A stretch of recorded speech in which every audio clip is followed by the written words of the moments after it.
பார்த்து என்னுடைய மனைவியிடத்தில் வாடி போடி என்று வம்பான வார்த்தை பேசி கொண்டாடி கூப்பிட்டியாமா? வாடா சண்டைக்கு என்ன? ஆமா கேளா யசுர வேண்டா, நான் வணங்கும் வந்தேன் ஈசன் மீது சத்தியம் செய்து சொல்கிறேன், ஒருபோதும் உன் மனைவி சொல்வது போல் நான் நடந்து கொள்ளவில்லை. உன்னுடைய சத்தியம் எல்லாம் எனக்கு தேவையில்லை. அப்ப என் பொண்டாட்டி போய் சொல்றாளா? ஏண்டா அதனாலே சொல்றாளான்னு ஒரு கேள்வி. அட வேண்டாம்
என்னாலே கெட்டவர்கள் இன்னும் இந்த அகில உலகத்தில் இருந்து கொண்டேதான் இருக்கிறார்கள்.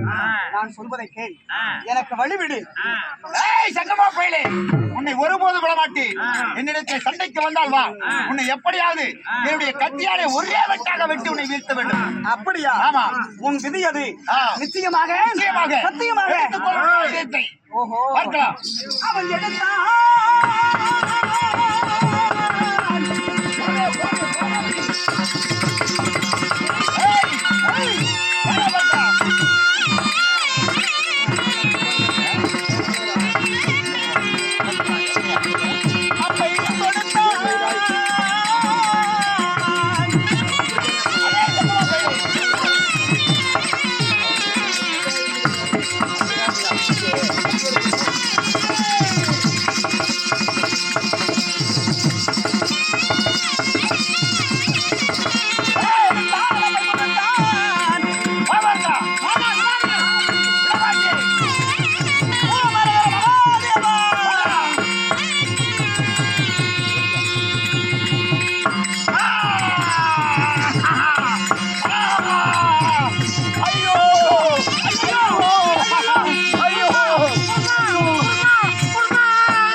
ஒன்னே ஒண்ணுதான வச்சிருந்தேன், அவனு போயிட்டாடு.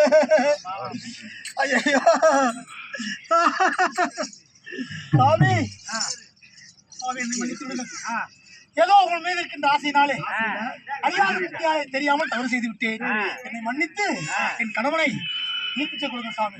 நீ செய்த தவறை புரிந்து கொண்ட போதே நீ பிழையில்லாதவள் ஆகிவிட்டாய். இப்பொழுதே உன் கணவனுக்கு உயிர் வேண்டும். அப்படியா? இப்பொழுதே தருகிறேன்.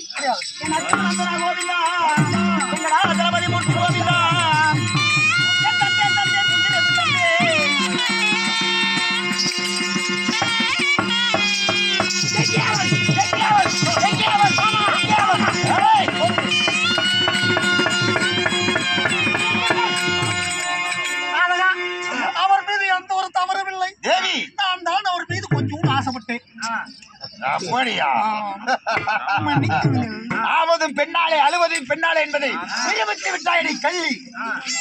போனால் போகட்டும் சாமி. இதோ என்னுடைய மனைவியுடைய வார்த்தை கேட்டு நான் தவறாக உங்களிடத்தில் நடந்து கொண்டேன். என்னை மன்னித்து தெரிய வேண்டும். மன்னித்தேன், மறந்து நான் புறப்படுகிறேன் சாமி. இப்பொழுது ஏதோ புறப்பட்டு போய் கொண்டிருக்கிறீர்களே, உண்மைதான். அவசியமாக பங்காளிகளை ஜெயிக்க பரமேஸ்வரன் எடுத்திருக்கக்கூடிய பாசபதாஸ்திரம் என்று சொல்லக்கூடிய ஒரு கணையை வாங்க கவத்திற்கு புறப்படுகிறேன். நீங்கள் போகின்ற வழியிலே உங்களுக்கு எந்த ஒரு ஆபத்து வந்தாலும் சரி, எந்த பேரண்டா எந்த பேரண்டிச்சு என்று நினைத்தால் இவருடைய அப்பவே பெயரை வந்து கூப்பிட்டால் நாங்கள் உதவி செய்வோம். அப்படியே ஆகட்டும். சென்று வரேன். போய் வாருங்கள். புறப்படுகிறேன்.